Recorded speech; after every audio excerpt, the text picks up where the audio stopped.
Tu as décidé de ne pas demander d'allocation, de refuser les allocations de chômage et de continuer ton bonhomme de chemin sans aucune aide de l'État. Oui, tout à fait. En fait, très tôt, j'ai compris que je n'aurais pas de soutien pour mener à bien le projet artistique dont je rêvais.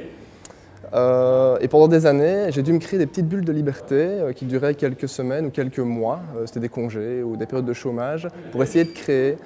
Ou alors parfois des périodes de maladie parce que ces tensions, ces pressions du système me faisaient souffrir simplement. Mais ces périodes n'étaient jamais assez longues en fait, pas assez longues pour créer et je n'étais pas assez libre non plus, étant donné que je dépendais toujours du système financièrement, je devais rendre des comptes et du coup ça me mettait des barrières pour ma créativité. Si bien que j'ai décidé, depuis 13 mois maintenant, de me couper du système financièrement. Donc j'ai arrêté de travailler, j'ai refusé le chômage et j'ai refusé les aides du CPS afin d'être autonome et seul, puisque je n'avais pas le choix, puisque j'étais seul. En fait, ma démarche n'était pas comprise, je ne me sentais pas soutenu. Donc du coup, j'ai appris à faire les choses seul. Donc voilà. Ok, mais tu as écrit le livre avec une autre personne, vous êtes tous deux auteurs. Il existe réellement ou c'est un nounours? Il existe réellement, le voici, mais il ne parle qu'à moi. Donc voilà, donc c'est mon ours en peluche. Et c'est même lui qui a été le plus actif dans l'écriture du livre. On va dire que un peu c'est le cerveau du projet et moi je suis un peu la marionnette qui met en forme ce qu'il voulait. Non mais vous êtes un ou deux auteurs du livre? C'est dur à réfléchir. On est deux. Mais sérieusement maintenant, c'est vrai, vous êtes deux, parce que si on regarde quelqu'un qui va acheter le livre voit deux auteurs. Tout à fait, le livre est en fait un dialogue, c'est la transcription de mon dialogue avec mon ours en peluche. Donc si on veut, oui, on est deux. De quoi parle le livre? Du bonheur. Donc le livre aborde la question essentielle du bonheur, qui est la seule qui m'anime depuis mes 18 ans. En fait, c'est la seule que je poursuis, que je cherche à résoudre. Donc ça aborde l'action du bonheur d'une manière quelque peu en rupture, révolutionnaire et novatrice en fait. Parce que clairement, il y a un paquet de choses aujourd'hui dans le système tel qu'il est organisé actuellement, qui ne contribuent pas à la culture du bien-être humain. Et donc, c'est pour cette raison également que je me suis coupé du système dans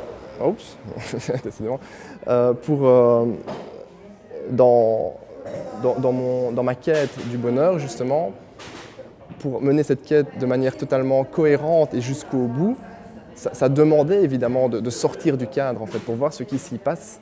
Et voilà, ceci est le fruit des 9 années de travail, d'aventure, d'expérience, etc., que désormais je souhaite faire partager au maximum de personnes possible, car il s'agit là un peu, voilà, je vais définir ça comme une bombe de réflexion ouverte sur la question du bonheur, qui peut déboucher sur beaucoup de belles choses. Mais selon toi, pour être heureux dans la vie, il ne faut pas avoir de subsides, d'aide, il faut être complètement autonome. C'est ça la réflexion. Attends, on va attendre la machine. Ouais. Est-ce que la réflexion, c'est l'accès au bonheur, c'est être autonome? Non, le raccourci est peut-être un peu trop rapide. Ce qui était important dans ma démarche, c'était d'expérimenter différentes manières de vivre, différents univers et voir ce qui s'y passe. Et en tous les cas, ne pas rendre le bonheur dépendant d'une structure, d'une superstructure. C'était ça l'essentiel en fait. Parce que là, il y a vraiment un truc qui... Le bonheur et liberté sont directement, intrinsèquement liés. Donc du coup, je ne pouvais pas faire l'expérience pleine du bonheur sans faire également l'expérience pleine de la liberté. Et donc ça passait nécessairement par une rupture avec le système. D'accord. Et tu fais partie d'un collectif qui s'appelle Organise ta colère. Tu peux nous parler des actions que vous avez faites notamment pendant les élections? Oui, donc on a commencé ça en janvier.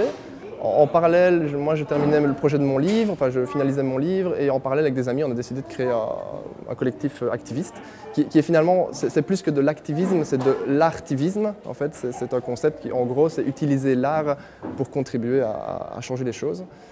Donc, notamment parmi les actions, il y a eu des plantations illégales de pommes de terre dans des parcs publics, des présences en manifestation, des arrestations aussi, des messages peints en grand dans la ville de Verviers notamment, une énorme phrase où je pose la question de « Es-tu heureux ?»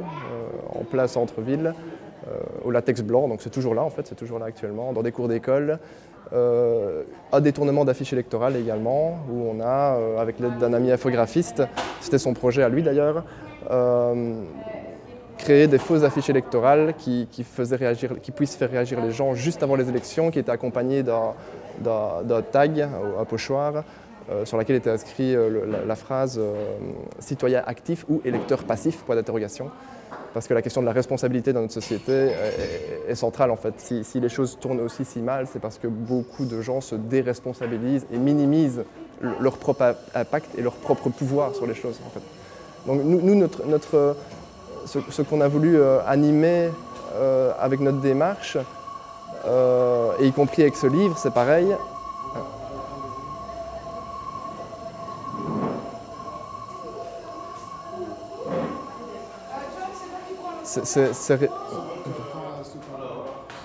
Ah oui, ok. Ce qu'on a voulu, ce à quoi on a voulu contribuer avec cette démarche, aussi bien le groupe Organiste à colère que ce livre aussi que j'ai créé, c'était en fait de créer une ébullition de réflexion et de conscientisation parmi les citoyens en fait. Et les citoyens, quelle que soit la classe, la race, le travail, le revenu, on s'en fout. C'est une approche totalement humaine en fait, pour contribuer à une révolution du bonheur en fait, c'est ça. Happiness Revolution, c'est un peu le concept. Ok, et quand vous menez des actions,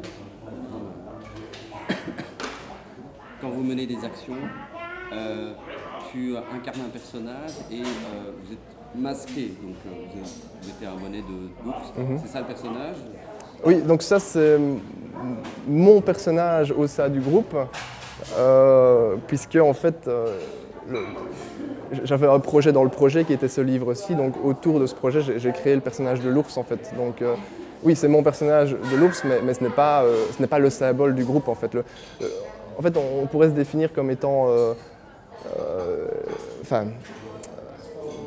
un peu des partisans de la liberté à l'état pur, à l'état brut, et donc il n'y a aucune structure il n'y a même pas de structure dans notre groupe, c'est pas rigide, il n'y a rien de prédéfini.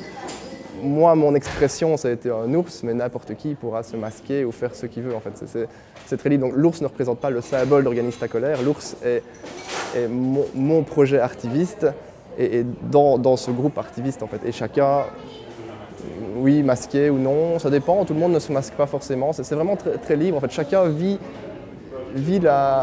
notre lutte artiviste de la manière qui lui parle le plus, en fait. C'est clairement ça.